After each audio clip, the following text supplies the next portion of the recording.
I never said to myself, "Oh, I'm not represented by anybody that looks like me or has my religion." I don't think I had any Jewish professors at that time. I never presumed that. I thought you had to have some very special qualifications to become a journalist for many, many years. The young people today that go to journalism school, they start out with a certainty that there is a right way of looking at the world and a wrong way. And they are passionate about that certainty. But that's how ideologies are. The Holocaust is now in certain communities. It is not taught, and whether it is appropriate even to teach it to anybody anymore. We're in a very strange era, a very bad one.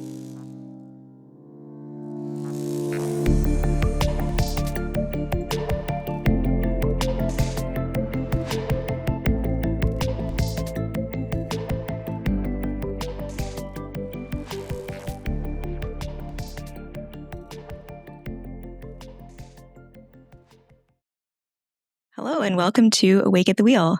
So in today's episode, we're going to be revisiting a number of topics surrounding shifts in ideology, culture, as well as activism. And to help us explore this topic further, we're joined by Barbara Kay.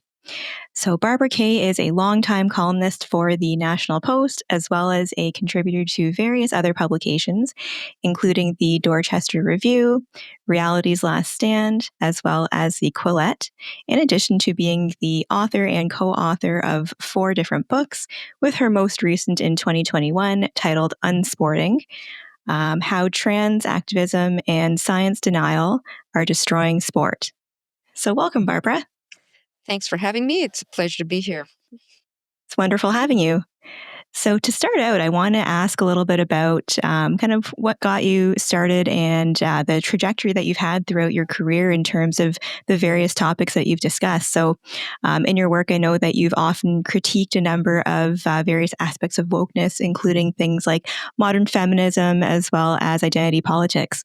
So I'm curious, what personal experiences or even shifts in culture have you experienced that have motivated you to take this stance? Especially despite the fact that it runs against the dominant narrative oftentimes. Well, I think my best advantage is that I was born a very long time ago. So I came to maturity before the kind of reigning orthodoxies of the age. I went to university at a time when very, very few women did, but it was sort of taken for granted in the cultural enclave where I grew up that women should go to university, even though my parents had not gone. And at university, most of my professors were male. I don't know what politics they had because professors did not discuss their politics with their students. I never thought it was odd that my only female teacher was a marvelous Latin professor.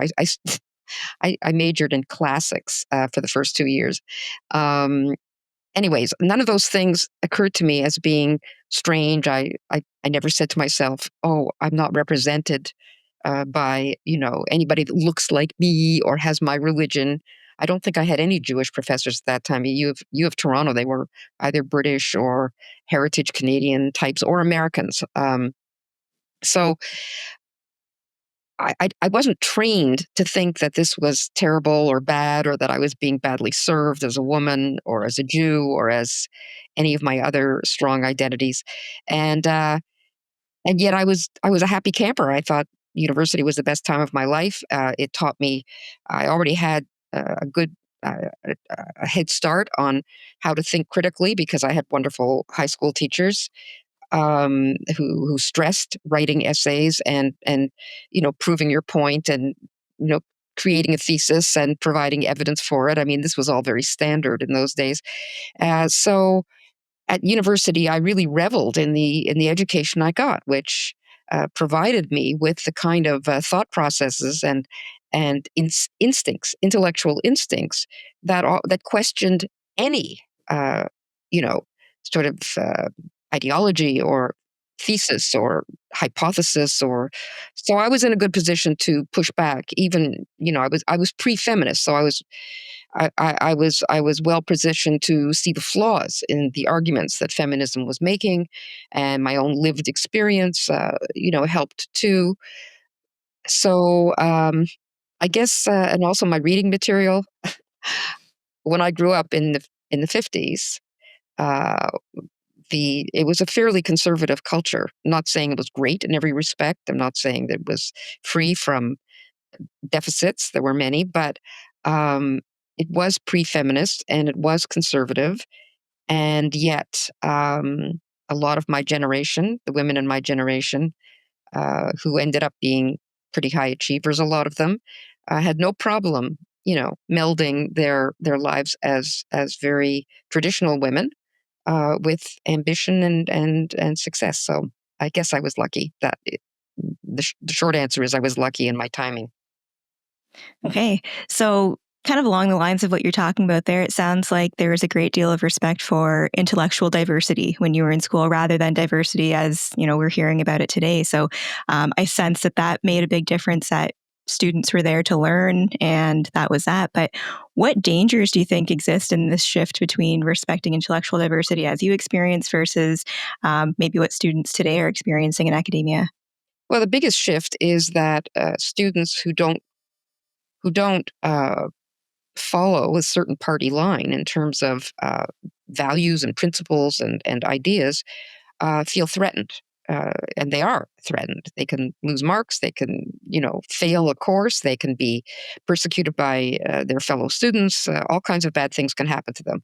None of that was a problem for anybody I knew at university. And there were there were ban the bombers who paraded around the university, and we just kind of laughed at them because okay, fine, easy to say, but, they seem to us like kind of, a sort of sad group of people who, we didn't take them tremendously seriously, but we also didn't harass them or say, get out of here, or, you're evil or anything like that. So I was always a conservative. I never went through a phase where I was, a lot of conservatives are people who were mugged by reality. They were all, they were on the left and had to be kind of dragged kicking and screaming out of the left when they saw. I read Orwell when I was very young.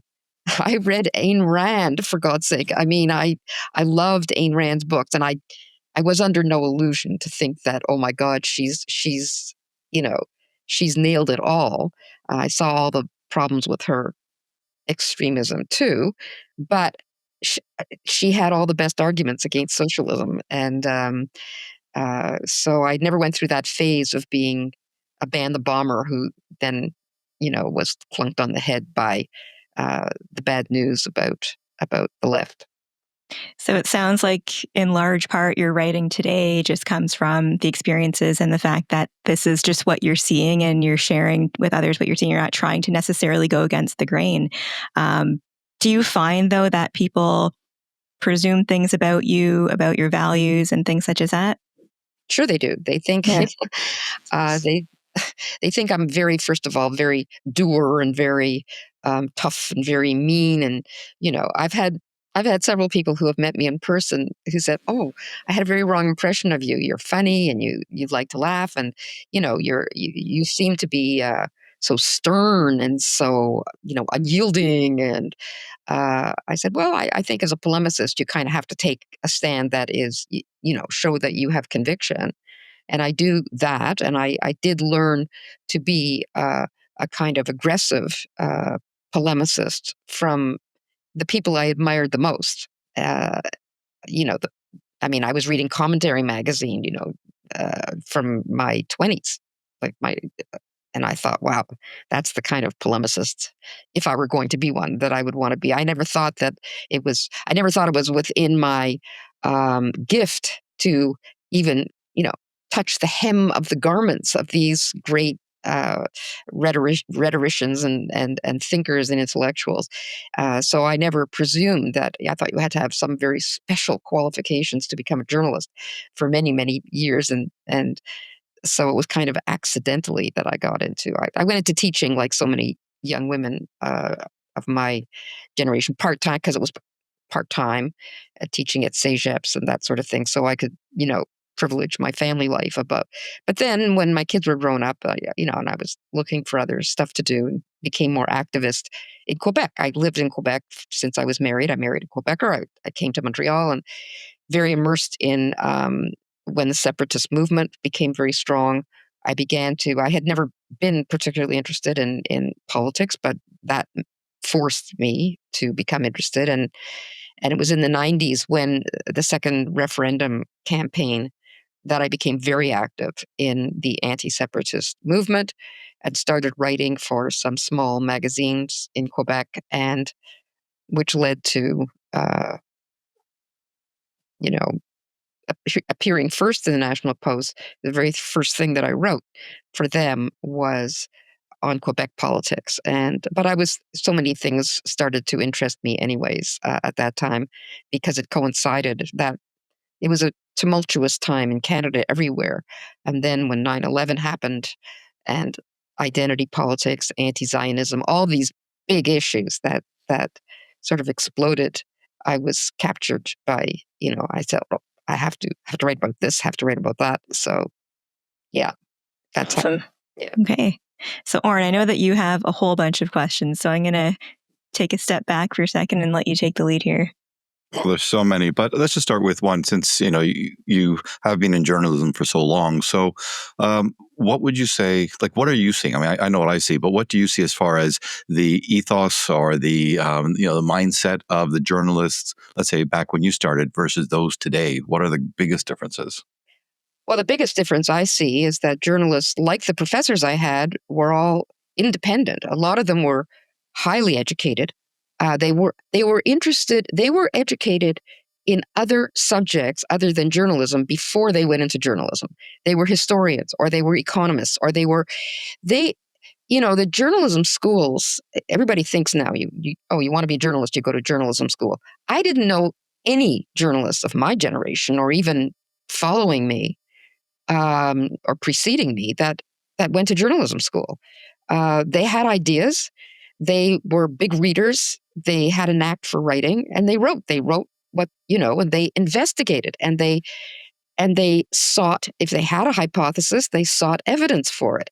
Nobody I knew was writing strictly from an ideological position, and amongst the people that I respected, those who were writing from an ideological perspective, like I.F. Stone and all these, very hard left writers, they were not taken very seriously. I mean, they had to be taken seriously because they had a lot of influence. But in amongst the people that I respected, the journalist's role was to look at the world, look at the sector that interested them, read everything they could, interview people, gather evidence, and then come to a conclusion and write about it.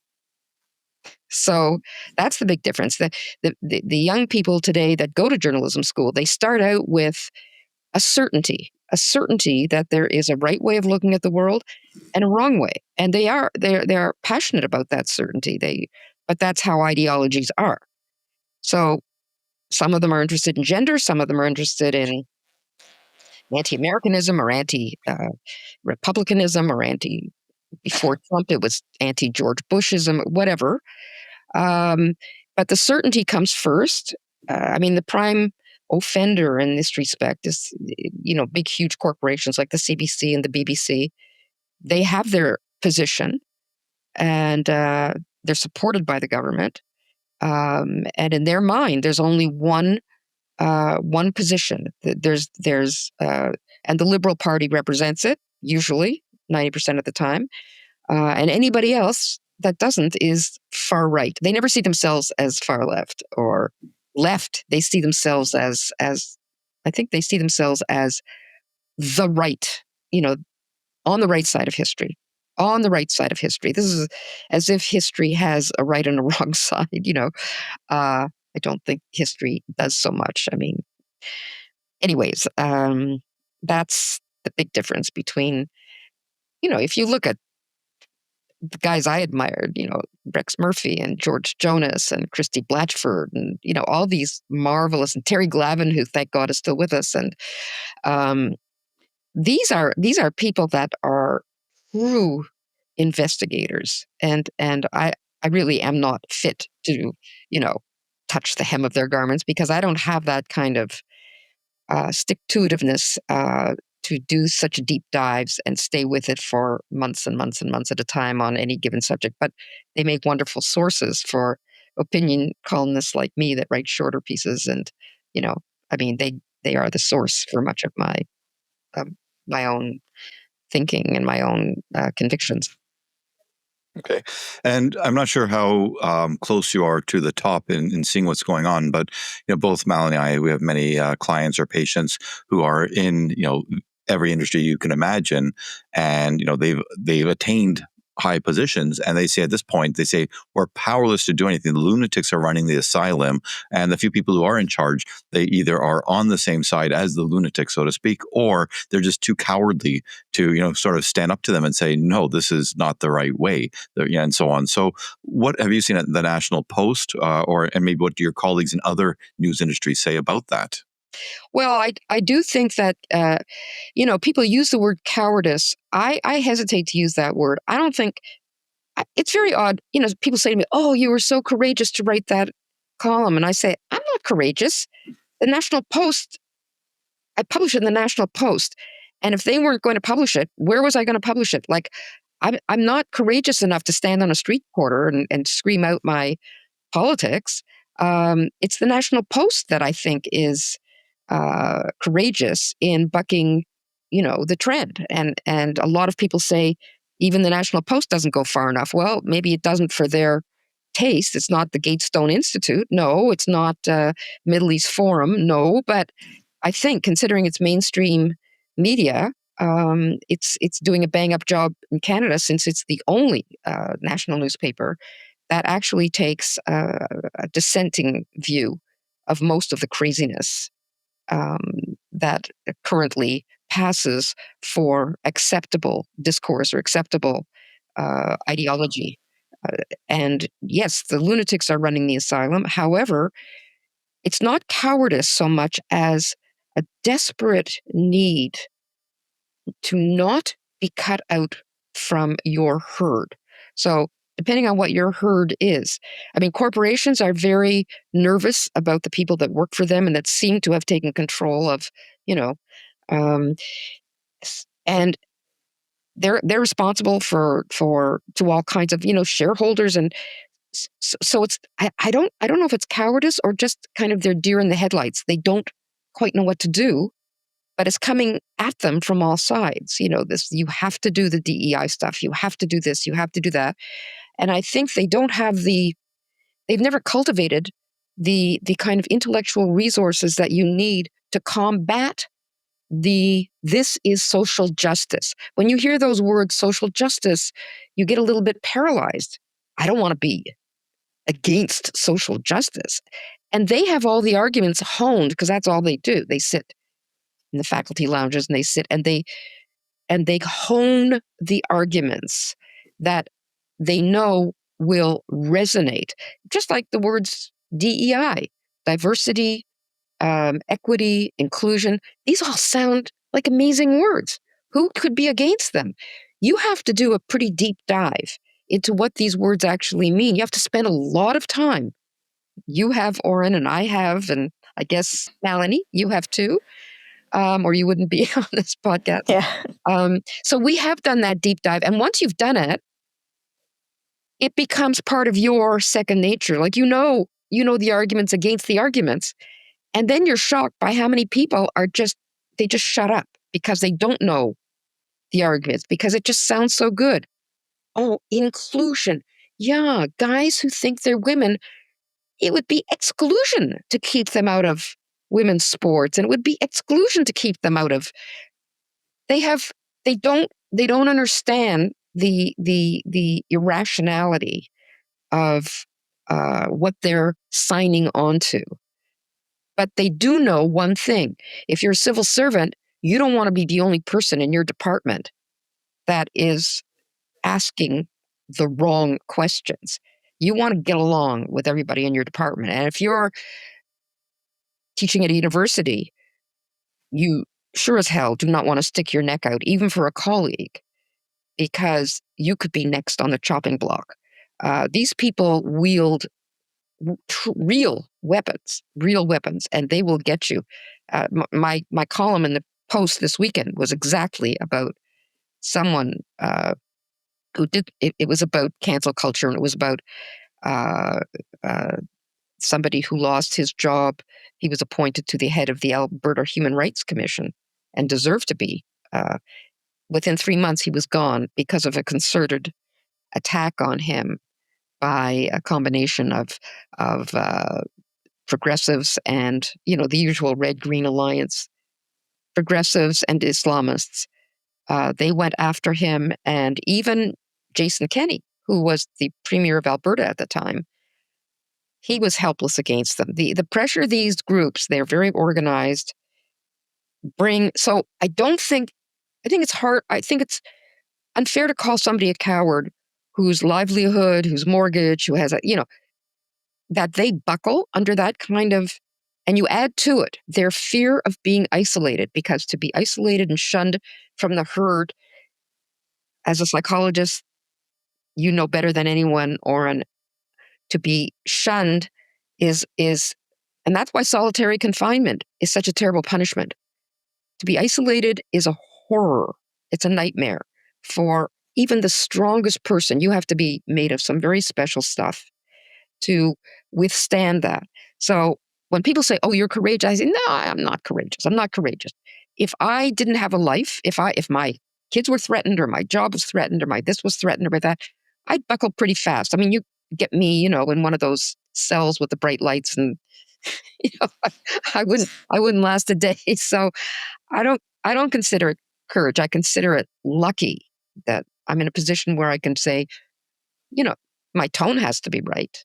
My facts have to be right. I have to be careful, but at least I can be in that camp, and I don't depend on my journalism for my mortgage or my, this is a I'm really privileged in that respect. So just to make sure people understand, I am not the people that are really courageous are the people that stick their necks out, knowing that cancellation has the potential to ruin their life. That's courage. Okay. And just one more question, Mallory, because along the same thread. So, I mean, we know the institutions, first of all, it's the universities, but now we're also seeing the public schools as well, K through 12 have been captured, basically. But the fact is, any kid going to university or high school or wherever, they have parents who can also serve as some kind of a filter or a moral compass. And so over the years, you've been around longer than I have and Mallory has. So, I mean, I know what shifts I have seen, but for yourself personally, when you look at the parenting, whether it's ideology or principles or parenting style, how involved they are and so on, what major changes have you seen that have allowed so much of the ideology to seep in through, to the kids, wherever they are? Yeah, what I have seen in younger people that are parents, I mean, my own children, I think in a way are a bit of an exception in that they both are very level-headed, very rational, they're not unquestioning, and in fact, they've shown, I would say, some courage in both of them in their own spheres of professionally and whatnot. So, but in general, I would say that younger people, parents, have lost their confidence. We were pretty confident when we were young parents because we didn't have a lot of competition. Young parents today, the competition for their children's attention is massive. And I think they feel helpless. Many of them feel helpless, and because they see it also in their fellow parents. I mean, I remember when I was supporting a mother of a child in grade 1 who had been told she'd come home and started having nightmares because the teacher had said, she was 6 years old, and the teacher had been really pushing gender ideology. And she was saying to this little girl who was very confident in her, before all this started, in her girlness, And she was saying, oh, there's really no such thing as girls or boys. And, doing that spectrum, where do you think you are on the spectrum? Right. Here's girl, here's boy. And where do you see yourself? Like, all these and the little videos and little books that they were reading them about. So this little girl was very sensitive to this, and she started crying and asking her mother, aren't I a girl? And anyways, this mother wasn't having any of both parents were not having any of it. And they took the school board eventually. They Right. didn't get answers. But one of the things that I remember about that case, and they lost at the human rights, but they were, and the mother went on to start her own, it became a big success, her online gender dissenting publication. I'm in that group, I believe. That's Pam? Oh, okay. Yes. Pam, right? Yes. That's Buffoni, the Buffoni thing. yes. I know it's very public, so it's Right. not giving anything away. That case, what impressed me, one of the negative effects that I recognized about that case was that Pamela was strong. She was not abrasive. She was not like she did everything right. And when she brought the subject to a parent-teacher meeting, and she got up and she said, listen, our kids, this is not like kids when they're 6 years old. This is too sophisticated, for them to understand. And she went through the whole thing. And I think, she was presenting a motion to try to get some of this material out of the. Nobody voted with her like it was omerta. Afterwards, they all came over to her and said, oh, I so agree with you. I so agree with you. And I thought, geez, is this the message you're sending to your own children? That, hey, kid, don't make trouble. We'll just go with the flow here. And, and more. They actually convince themselves, well, if the teachers are saying it and the media is saying it and everybody else is, it just shows you how even intelligent people, and I'm sure most of them were extremely intelligent, can be sucked into a movement because they look around the room first before they look into their own critical thinking resources. And the person, I guess it's called courage now, when somebody says they look at what they're hearing and they look around the room, and instead of saying, oh, nobody's voting, they say, what's wrong with these people? This is crazy talk, And the reason I say it is because I really think it's because of my age. I don't know. If I were young today and I had grown up with the internet and I had grown up with TikTok and I'd grown up with social media and I'd grown up with all this other stuff. It's true that parents of my own kids' age did not grow up with that, but they did grow up with the internet. Would I be any different? Would I have not succumbed to all this talk about social justice and blah, blah, blah? The only reason I could think of that maybe I wouldn't have is because I'm Jewish.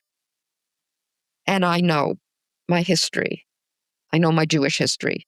And I know that the left, the far left, has been as bad for Jews as the far right. And so I've always had that. And maybe that's part of my identity is the outsider role, never truly, always having that little bag packed somewhere, even when things are great. And by the way, things were great for Jews when I was growing up because it was post-Holocaust and it was quite fresh and everybody was horrified and we all thought anti-Semitism, okay, it's unthinkable what happened. And you can never say something good came out of a horror like that. But you can say that the world could get changed from it. We really believed in that change because we had good reason to. Our kids were far more accepted. I remember my son telling me once, he went to a boys' school. He started out at a parochial school, but it wasn't for him. He wasn't so good at languages, and he needed a lot more physical activity. But anyways, so he went to this boys' school in Montreal, private boys' school, where at the time there were very few Jewish students. Now I think it's probably a third to a quarter or half Jewish. I don't know. Anyway, at the time, it was mostly WASP. That was very WASP. But he made wonderful friends there. And more than one of them said to him very candidly, "Oh yeah, my dad's a big anti-Semite." He says, "I keep telling him, Dad, that's so over." Like, they were very candid, and they all saw themselves as, yeah, we're the new generation. They don't realize that's old news. That's finished. So I took heart from that. I thought, and so I really think I was in this bubble. So I do think that I grew up in this golden age of the time when we thought anti-Semitism was over. We really believed it was over because of the Holocaust, and before anti-Zionism became a huge thing, and and identity politics, and the whole takeover of the schools, the whole. Well, it was after 1968 that it started. The revolutions in the schools, anti-Vietnam, and that's where it all started. But it didn't burst out of the faculty lounges. I think it was Durban and 9/11 that allowed it to sort of, infect explosion into. But in my day, when I was a teenager, public schools were showing, as part of our history lessons, we saw, and that was the first time, by the way, that I had seen the newsreels from the liberation of the camps after the Holocaust. And I saw the bodies stacked up, like the dead bodies stacked up like cordwood. And it was an incredible shock. I remember bursting into tears in the classroom and going home because it was visual. I knew there was a Holocaust. I knew, but and looking back, I'm saying to myself, yes, it was a shock. We didn't know from trigger warnings in those days. It was just, we were learning European history, and the Holocaust was part of it.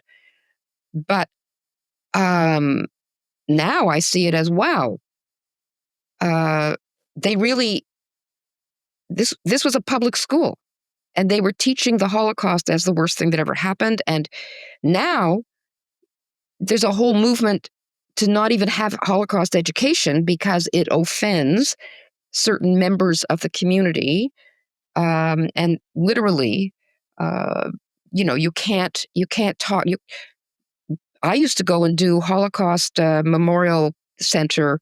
I'd take the kids from schools, on these tours of the Holocaust Center in Montreal. I don't think they do that anymore. I don't think that's done anymore. So, forgive my ignorance on the topic, but offends in what way? Like, because it's triggering, or yeah, no, they don't want to hear about the Jewish Holocaust. They want to talk about the Palestinian Nakba, which they see. They literally, everything in their identity is an appropriation of Jewish history. And so there was supposed to be a memorial for a survivor of the Holocaust. Was it in Vancouver, Victoria, BC, somewhere? That was canceled in Canada just now. And they gave some babbling context, offensive, certain blah, blah, members of the community, blah, blah, blah. So it was going to be a tribute to her. Sorry, I wish I could think of the exactly why it was being honored. Doesn't matter. But it was canceled, and we know why. And that's going to happen more and more frequently. It already does happen. We know in Europe, this is even teaching the Holocaust is now in certain communities. It is not taught, and whether it is appropriate even to teach it to anybody anymore. We're in a very strange era, a very bad one. But as I say, I escaped all that, and I'm in my sunset years. I'm being exposed to it, and and I realize it was a total illusion that anything to do with anti-Semitism is over. And I remember Ruth Weiss, the famous, scholar, Jewish scholar, Ruth Weiss, in her 2007 book. And I remember her writing, the Nazis only had the power to eradicate European Jews. She said, it's going to get worse because Islamism has for its ambition to eradicate the Jews all over the world, and they are going to be in a position to give it a good try. Unlike, so they are really the true inheritors of the Nazi legacy. They are Nazis. It's Islamofascism. And I'm not saying I'm not saying 2 billion Muslims are Nazis. What I'm saying is those who embrace basically the Muslim Brotherhood doctrine, which does seek to eradicate all Jews. Hamas is a Nazi organization that seeks to eradicate Jews, not just in Israel, but all over the world. So here we are. Have I meandered too far from the questions that I tend to do that. Just drag me back anytime. If I don't sort of tether myself. No, it's good. I think you touched on a lot of really important things there, and I'm kind of struggling to figure out where to land with that. But I imagine you get a lot of criticism for some of the things that you've said there. So Sure I do, yeah. You've kind of answered and filled in the blanks as far as, your experience and just the era that you grew up in has empowered you in many ways to be able to be stronger in your opinions. So I guess my question is twofold. So how do you deal with the criticism that you receive? And what advice would you give to people, let's say, of my age and younger, who are trying to stand up and speak against these ridiculous things that are happening out there, with the understanding that there is going to be criticism and backlash and potential impacts on careers? I don't think people should try to do it alone. I think it's very important that you not feel isolated, that you feel that have a support circle that you respect and trust. So right now, if anything, there's a plethora of wonderful groups that are fighting anti-Semitism, and some of them are very big. Like there's the global combating anti-Semitism movement that is global, that does a lot of fantastic information gathering on what's happening, where, who's doing it. I think a lot of I would follow. There are fantastic Substacks that deal with, this issue and that combat it in various ways. Look, I would take inspiration from people like Douglas Murray, who is incredible journalist, who doesn't allow himself to get flustered or anything else, and he is supporting his message, getting his message out there. There are people to follow. And I think self-education is really important. I think knowing how to answer the lies, the disinformation, not just the misinformation, but the disinformation, that is a stock and trade for pro-Hamas and pro-terror and anti-Semites. They don't have any respect for facts or evidence. So we need people like honest reporting, for example. I'm a big supporter of honest reporting. Social media. I think it's very important for people to be on social media. And I do a lot of, like, for every one column that I write on this subject, I put out 150 to 200 tweets on, reposting podcasts and Substacks and, marvelous interviews that I hear. Legal experts like Natasha Hausdorff, who, just counters every single stupid argument. I think joining political groups that say parent groups. There is what's the name of it? There's a parent group in Toronto, Jewish educators fighting anti-Semitism, JEFA, and it's parents, and they go to the school boards and they correct, like they are present at the school board meetings, and they stand up and they counter. We should not be having anti-Palestinian racism ideology in our schools. Why? Because it demands that that everyone respect not only Palestinians as human, and there's all kinds of blah blah blah blah blah, or their narratives. In other words, anybody that criticizes or dehumanizes Palestinians by not accepting their religion or their this or their that, or their narratives. That is in the definition of anti-Palestinian racism, and how it's just been allowed to. I mean, it was actually coined by the Canadian Arab Association, a lawyers association, Canadian Arab Lawyers Association. The narrative, the chief narrative of Palestinian activism is Zionism is racism. So if you say I am a Zionist, that is anti-Palestinian racism. And the Canadian government is thinking of criminalizing anti-Palestinian racism, as though Palestinians, I don't know how many are there in Toronto, like maybe 40,000. Above all people in the world, everybody's from somewhere. Everybody has a gripe somewhere in the world against, are we going to have anti-Pakistanian Pakistani racism so that you can't say, I like Hindus? What? I mean, this is insane. This is part of the insane asylum, is that we are singling out Palestinians as being uniquely trampled upon people. And why? For no reason other than that there are Islamist groups promoting, just like the Islamophobia definition, which was coined by the Muslim Brotherhood, includes criticism of Islam. It's not just hatred of Muslims. Any criticism of Islam is considered Islamophobia by these groups. And we have a government that promotes this stuff, and school boards and everybody else.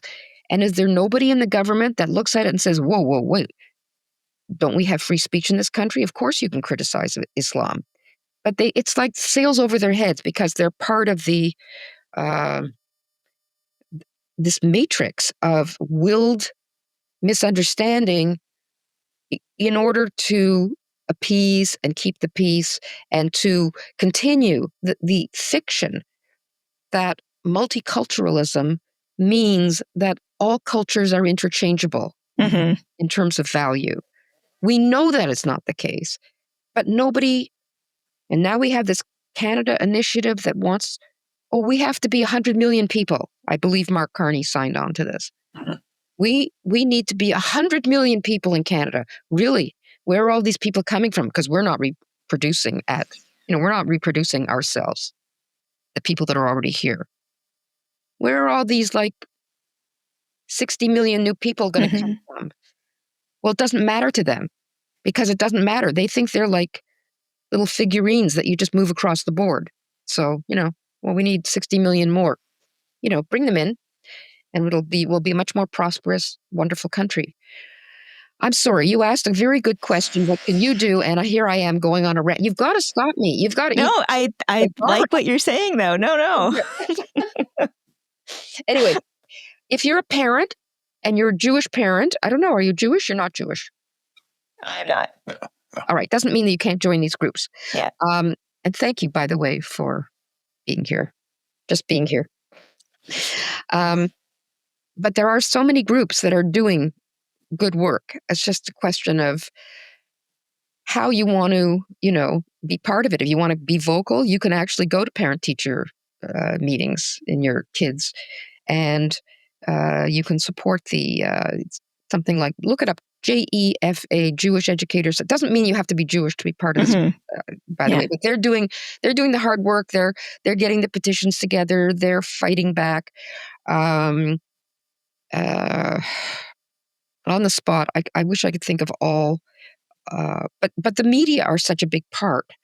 And then, so groups like Honest Reporting really have to be supported. They get the CBC to make about 70 corrections a year. Of course, nobody sees the corrections because it's on page 6 at the bottom. But the fact is that they at least get their attention. They at least the CBC probably somewhere, before they put out, they say, well, let's make sure honest reporting isn't down our necks on this one. In spite of which, they still publish a lot of misinformation.